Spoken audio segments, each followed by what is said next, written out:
स्वागत है आप सभी का बुलेटिन में। आपके साथ मैं हूं नलिनी पांडे। राहुल गांधी और कांग्रेस पर केशव मौर्य ने एक बड़ा हमला बोला है। राम मंदिर राष्ट्रीय स्वाभिमान का प्रतीक है, राम मंदिर भारतीय संस्कृति का प्रतीक है, किसी को कोई संशय ना हो, केशव मौर्य की तरफ से कहा गया। खासकर राहुल गांधी और कांग्रेस को ये केशव प्रसाद मौर्य की तरफ से बड़ा हमला बोला गया है राहुल गांधी और कांग्रेस पर।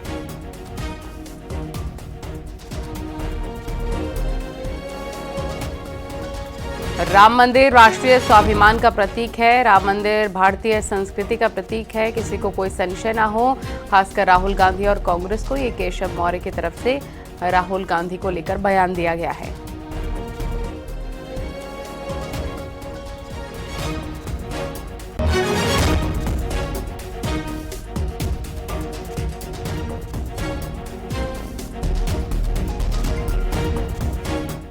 और डिप्टी सीएम केशव प्रसाद मौर्य ने एसपी और अखिलेश यादव पर निशाना साधा। उन्होंने कहा है कि सपा मुखिया अखिलेश यादव बीजेपी के डर से गंगा स्नान कर रहे हैं और महाकुंभ की बात कह रहे हैं। साथ ही उन्होंने कहा कि मिल्कीपुर उपचुनाव भारतीय जनता पार्टी बड़े अंतर से जीतेगी।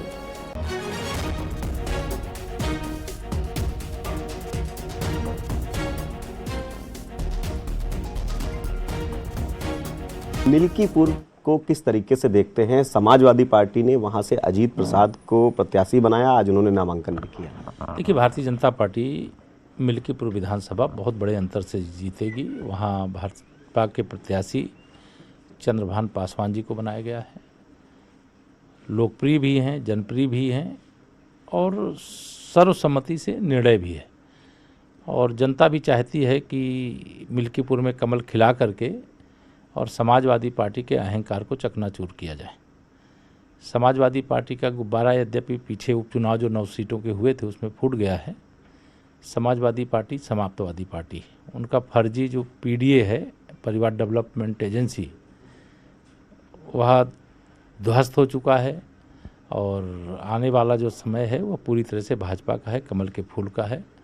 और विकास के लिए भी, सुशासन के लिए भी, सुरक्षा के लिए भी, गरीब कल्याण के लिए भी, महिला सशक्तिकरण के लिए भी, युवाओं के उज्जवल भविष्य के लिए भी वहाँ पर कमल खिलना जरूरी है। इसलिए जनता इस बात को अच्छी तरीके से समझ रही है और भाजपा के प्रत्याशी को सभी लोगों का समर्थन मिल रहा है। सर, महाकुंभ की अगर बात की जाए तो समाजवादी पार्टी के मुखिया अखिलेश यादव ने हरिद्वार में गंगा स्नान किया है और उन्होंने बयान भी दिया कि महाकुंभ में तैयारियां बेहतर नहीं है, ये आरोप लगाया है। उन पर की कमियों पर भी भाजपा सरकार ध्यान दे। देखिए, श्री अखिलेश यादव जी अपने कार्यकाल के कुंभ को याद करें। उनके कार्यकाल में अव्यवस्था ही अव्यवस्था थी।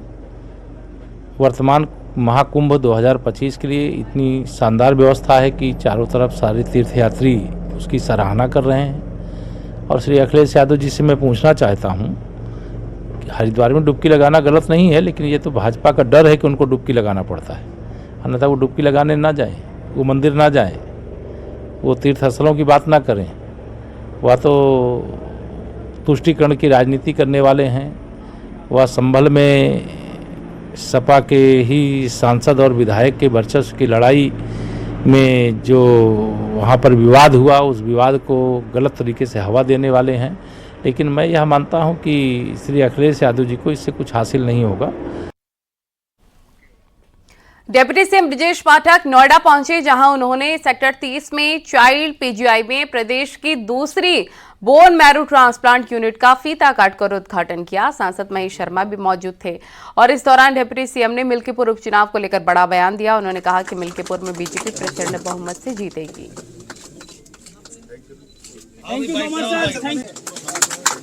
बहुत बेहतरीन। मिल्कीपुर में भारतीय जनता पार्टी प्रचंड बहुमत के साथ जीतेगी और आप देखेंगे वहां चुनाव एक तरफा होगा। गत लोकसभा चुनाव में निगेटिव नैरेटिव जो इंडी गठबंधन ने सेट किया था कि खटाखट फटाफट सटासट लोगों के खाते में 8,000 रुपए आने वाले हैं, लोग इनकी असलियत समझ चुके हैं, कलई खुल चुकी है। ये सब झूठ बोल करके वोट हासिल करते हैं, गुमराह करते हैं। माननीय मोदी जी के नेतृत्व में, माननीय योगी जी के नेतृत्व में भारतीय जनता पार्टी ने उत्तर प्रदेश के जन जन का भरोसा जीता है और आप देखेंगे मिल्कीपुर उपचुनाव भी भारतीय जनता पार्टी प्रचंड बहुमत के साथ जीतेगी। और दिल्ली चुनाव के बीच इंडिया गठबंधन को लेकर समाजवादी पार्टी के अध्यक्ष अखिलेश यादव ने एक बड़ा बयान दिया। उन्होंने कहा, दिल्ली में आम आदमी पार्टी सबसे मजबूत है, दिल्ली में समाजवादी पार्टी आपके साथ है। इंडिया गठबंधन बनाते वक्त तय हुआ था, जो क्षेत्रीय दल जहां मजबूत होगी, इंडिया गठबंधन उसे मजबूत करेगा।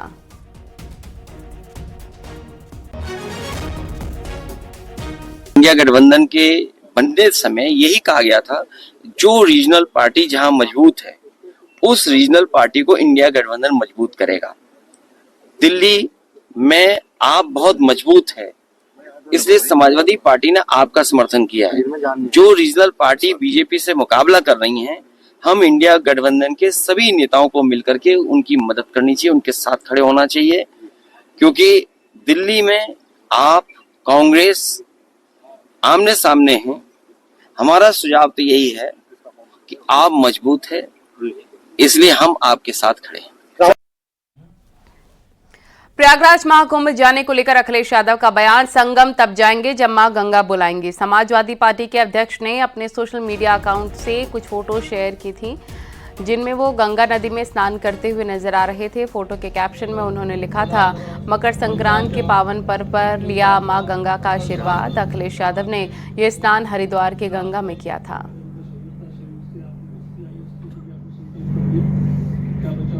माँ गंगा हरिद्वार से लेकर के और आखिरी कलकत्ता, वेस्ट बंगाल, वहां तक गंगा माँ बह के जाती हैं। और जो माँ गंगा में जहां डुबकी लगाना चाहे लगा सकता है। हर जगह का अपना महत्व है, समय के हिसाब से, और महत्व हर जगह का अलग अलग तरीके से है। कल जब मैं यहाँ आया, महासंक्रांति थी, इसलिए मैंने कल ही यहाँ पर माँ गंगा के स्नान किया। दान की परंपरा है, मैं जरूर दान करूंगा। और संगम कब जाएंगे?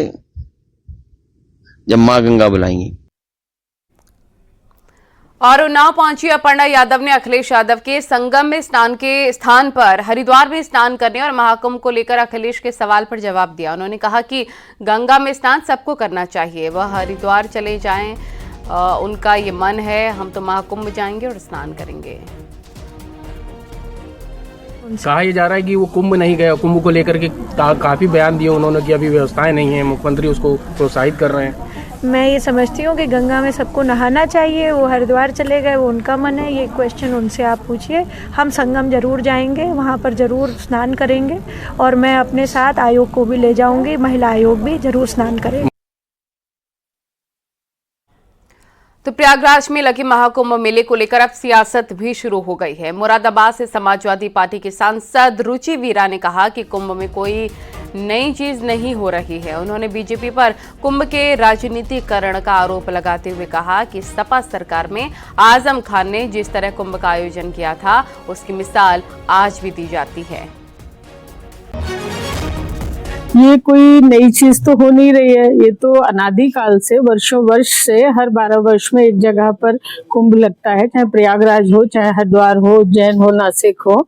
तो ये जो भारतीय जनता पार्टी के लोग इसका राजनीतिकरण करते हैं, ये गलत है। ये तो जो भी सरकारें होती हैं उनका दायित्व होता है इस तरह के आयोजनों को मतलब ऑर्गेनाइज करने का।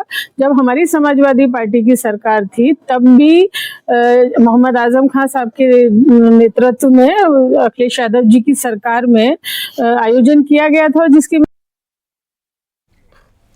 यूपी के प्रभारी मंत्री जेपीएस राठौर ने मिल्कीपुर उपचुनाव में बीजेपी की जीत का दावा किया है। जेपीएस राठौर ने न्यूज 18 से कहा कि मिल्कीपुर में परिवारवाद और आम कार्यकर्ता के बीच लड़ाई है, जिसमें बीजेपी की जीत होगी। वहीं रुचि वीरा के महाकुंभ पर दिए बयान पर पलटवार किया।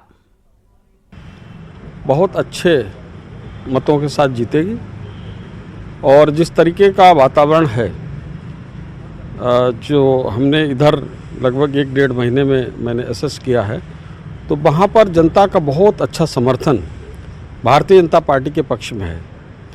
उसकी वजह यह है कि जिस तरीके से इन्होंने झूठ बोलकर आरक्षण के नाम पर, संविधान के नाम पर, खटाखट योजना के नाम पर जनता का वोट दिया है। दूसरा, जिस तरीके से परिवार डेवलपमेंट अथॉरिटी बनकर समाजवादी पार्टी रह गई है, उनको कोई कार्यकर्ता दिखाई नहीं पड़ता है जिसको वहाँ पर विधानसभा का टिकट दिया जाए। वही उन्होंने कटहरी में किया है और उसी प्रकार से उन्होंने इस विधानसभा मिल्कीपुर विधानसभा में भी किया है, जो अपने नेता पुत्रों को ही वो प्रत्याशी बनाते हैं। वहीं भारतीय जनता पार्टी एक कार्यकर्ता डेवलपमेंट पार्टी है, तो हम कार्यकर्ताओं का विकास करते हैं। भी कहे मुझे कुछ नहीं दिखाई पड़ रहा है, कोई अंधा है तो उसको वो कहे अगर मुझे कुछ नहीं दिखाई पड़ रहा है तो मानी जा सकती। जिसके पास आंखें प्रभु ने दी हैं वो भी देख कर ये कह रहा है मुझे कुछ यहाँ पर नहीं दिखाई पड़ रहा है। इतना भव्य और दिव्य कुंभ का आयोजन किया जा रहा है। इससे पहले इतने बड़ी संख्या में जब इनके सरकारों में आयोजन होते थे, बहुत बड़ी बड़ी दुर्घटनाएं होती थी। मुरादाबाद में एसपी एमएलए मोहम्मद फहीम ने महाकुंभ के लिए जनता से अपील की। उन्होंने कहा लोग ज्यादा से ज्यादा महाकुंभ जाएं और स्नान करें। अगर किसी को कुंभ जाने में दिक्कत हो रही है तो मैं अपनी मां बहनों और भाइयों के लिए हाजिर हूं, व्यवस्था कराने के लिए आगे आने को तैयार हूं। कुंभ में ज्यादा से ज्यादा लोग जाएं, अपने ऊपर वाले से दुआ करें। मोहम्मद फहीम मुरादाबाद की बिलारी विधानसभा से सपा विधायक हैं। आपने देखा होगा बिलारी में हमारे तमाम तरीके के स्वागत के द्वार लगे हुए हैं, कुंभ की मुबारकबाद पेश कर रहे हैं। हम ये चाहते हैं कि लोग ज़्यादा से ज़्यादा वहाँ जाएं, स्नान करें और जो आस्था का ये पर्व है कुंभ, जो इतने साल बाद आता है, जो हम लोग बहुत तहे दिल से वहाँ पर इसका इंतज़ार करते हैं, लोग वहाँ जाएं। मैंने भी इंतजामात कराए हैं। कोई ट्रेन की दिक्कत हो रही हो तो मैं अपनी माँओं बहनों भाई दोस्तों बुजुर्गों के लिए तब हाजिर हूँ और व्यवस्थाएं कराने के लिए मैं आगे आने के लिए तैयार हूँ। कुंभ में ज़्यादा से ज़्यादा जाएं, स्नान करें और अपने ऊपर वाले से दुआएं मांगें। बीएसपी अध्यक्ष मायावती का जन्मदिन है और बीएसपी मायावती के जन्मदिन को जन कल्याणकारी दिवस के रूप में मना रखी हैं और इस मौके पर लखनऊ में मायावती ने ब्लू बुक लॉन्च की। ये बुक बीएसपी के मूवमेंट पर आधारित है। मायावती ने प्रेस कॉन्फ्रेंस कर कांग्रेस और सपा पर निशाना साधा। उन्होंने कहा विरोधी पार्टियां साजिश कर रखी हैं, कांग्रेस आरक्षण खत्म करना चाहती है। बीएसपी पर लोगों को भरोसा है, गरीब और मध्यम वर्ग के लोग परेशान हैं। मायावती की प्रेस कॉन्फ्रेंस में आकाश आनंद के साथ उनके छोटे भाई ईशान आनंद भी नजर आए। ईशान इंग्लैंड से लॉ की पढ़ाई कर रखे हैं। और अब कांग्रेस पार्टी तो सही समय पर आने पर इनके आरक्षण को ही पूरे तौर से खत्म करने में लगी है, जिसका ये ऐलान भी कर चुके हैं। ऐसे में कदम कदम पर कांग्रेसी नेताओं द्वारा संविधान को दिखाना व नीले कपड़े आदि पहनकर किस्म किस्म की नाटकबाजी करना, ये सब यहाँ दलितों एवं अन्य उपेक्षित वर्गों के साथ इनका छलावा व ढोंग नहीं है तो और क्या है। इस पर भी इन लोगों को जरूर ध्यान देना है। जबकि देश में बीएसपी मूवमेंट के कारण दलितों एवं अन्य उपेक्षित वर्गों में परम पूज्य बाबा साहब डॉक्टर भीमराव अंबेडकर एवं उनके निर्मित किए गए मानवतावादी संविधान के प्रति आई जागृति व सत्ता संघर्ष हेतु आई चेतना आदि के कारण अब विशेषकर दलित एवं आदिवासियों के वोटों को हथियाने में इन सभी विरोधी पार्टियों में उनके चहेते बनने की भी काफी होड़ लगी हुई है, किंतु उनका हक छीनने में अभी भी कोई पार्टी पीछे नहीं है। अर्थात ये सभी पार्टियां एक ही थैली के चट्टे बट्टे हैं।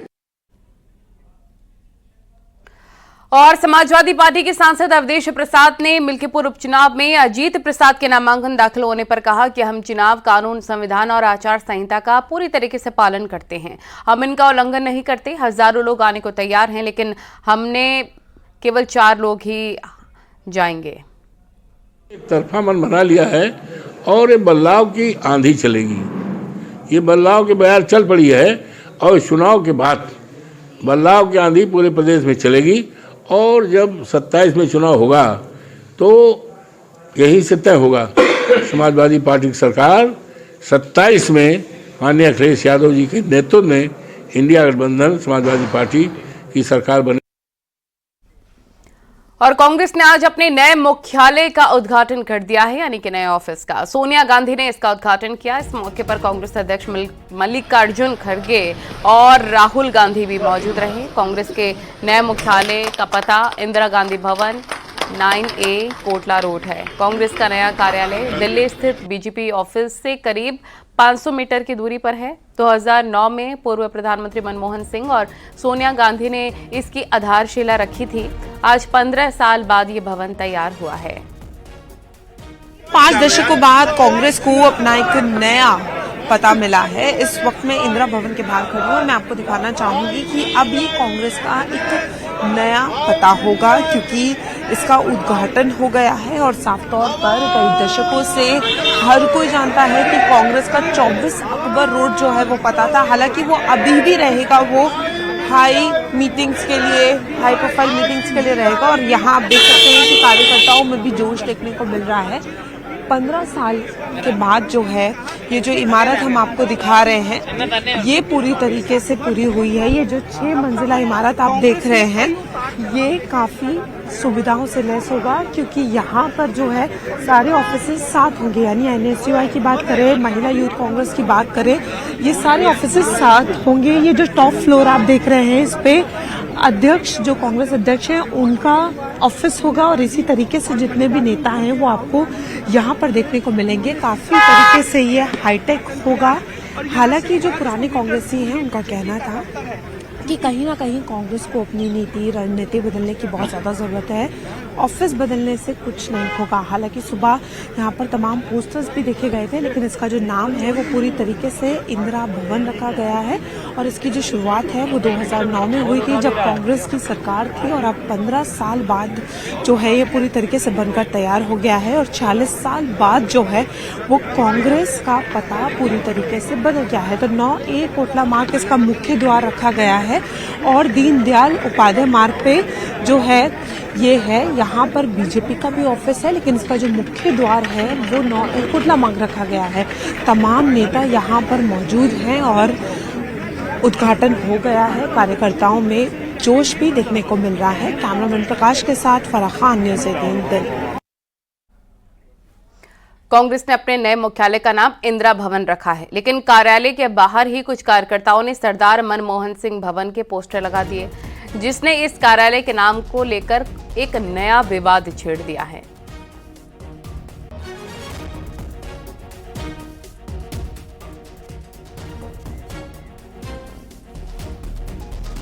समाजवादी पार्टी 2027 के विधानसभा चुनाव के लिए दलितों को साधने में जुट गई है और एसपी नेताओं के बयानों में बाबा साहेब भीमराव अंबेडकर को तरजीह दी जा रही है। होर्डिंग्स और बैनर्स में भी उनकी तस्वीरें हैं। सामाजिक न्याय खटिक यात्रा के प्रभारी प्रदीप सोनकर ने हनुमान जी की एक बड़ी तस्वीर के साथ अंबेडकर, लोहिया और अखिलेश यादव समेत कई नेताओं की तस्वीरें लगाई हैं। पोस्टर पर लिखा है, हम दलितों के साथ हनुमान जी। मिल्कीपुर विधानसभा उपचुनाव के बाद एक तरफ समाजवादी पार्टी ने दलित वोट बैंक को अपनी तरफ करने के लिए होर्डिंग्स का इस्तेमाल करना शुरू किया है। समाजवादी पार्टी के एक पदाधिकारी के जरिए से समाजवादी पार्टी कार्यालय के सामने एक होर्डिंग लगाई गई है, जिसमें हनुमान जी को दर्शाया गया है, हम दलितों के साथ हनुमान जी। साफ तौर से जब हम राजनीतिक समीकरण को देखते हैं मिल्कीपुर के, तो उसमें साफ तौर से दिखाई देता है जो दलित वोट बैंक है वो बेहद अहम हो जाता है तमाम जीत और हार को तय करने के लिए। ऐसे में खास तौर से ये होर्डिंग इस तरफ इशारा करता हुआ दिखाई दे रहा है कि किस तरह से समाजवादी पार्टी दलित वोट बैंक को अपनी तरफ करने की कोशिश कर रहा है, क्योंकि दलित वोट बैंक ही डिसाइड करेगा कि आखिर जीत और हार किसकी होगी।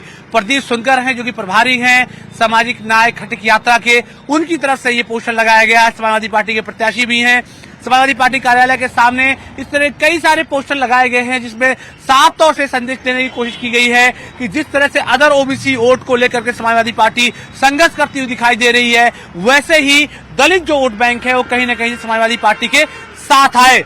यही एक होर्डिंग नहीं, बल्कि मेरे दाएं साइड में देखेंगे तो वहां पर भी होर्डिंग आपको नजर आएगी, हम दलितों के साथ हनुमान जी।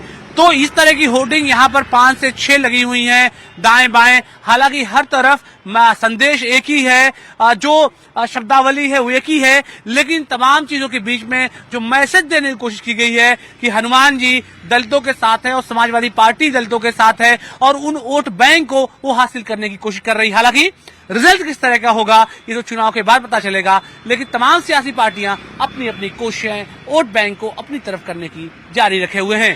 कैमरा पर्सन गोपी गिरी के साथ अलाउद्दीन, न्यूज़ 18 लखनऊ।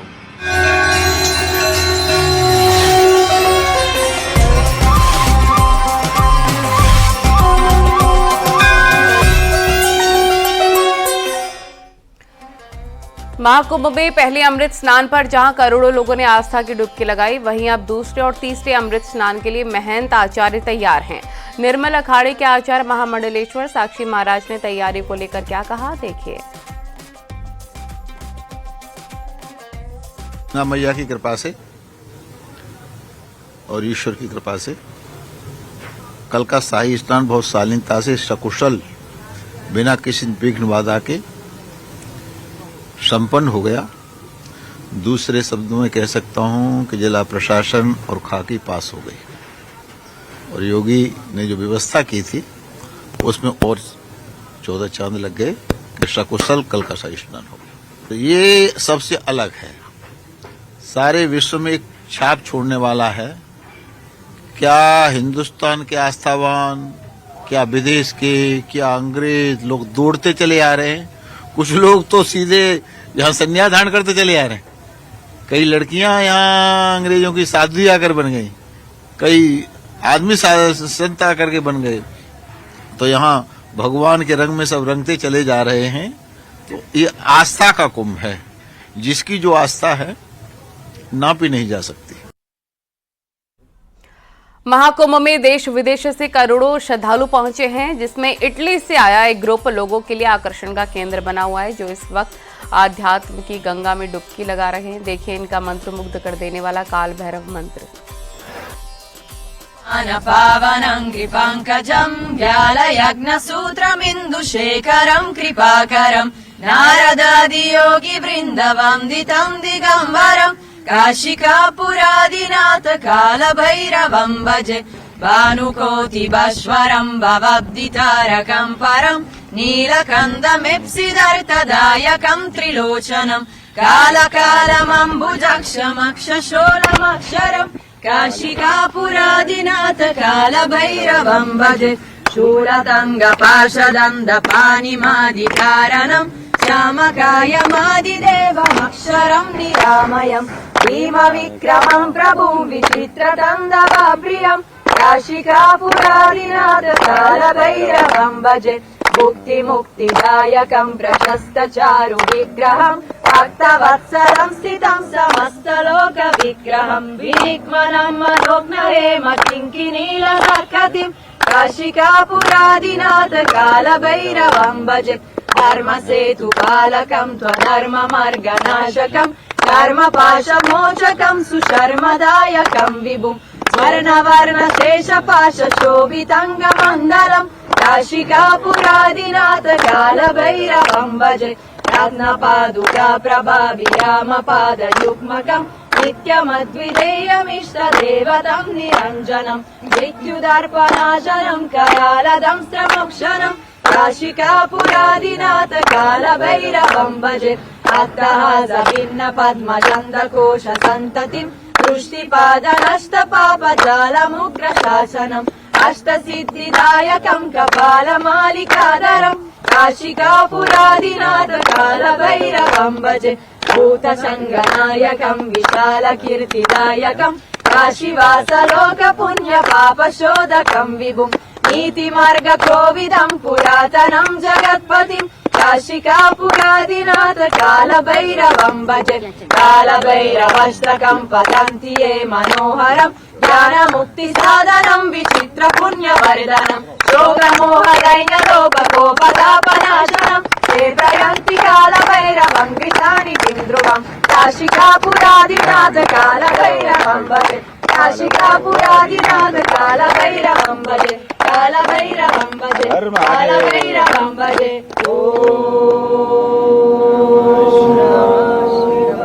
हर हर महादेव।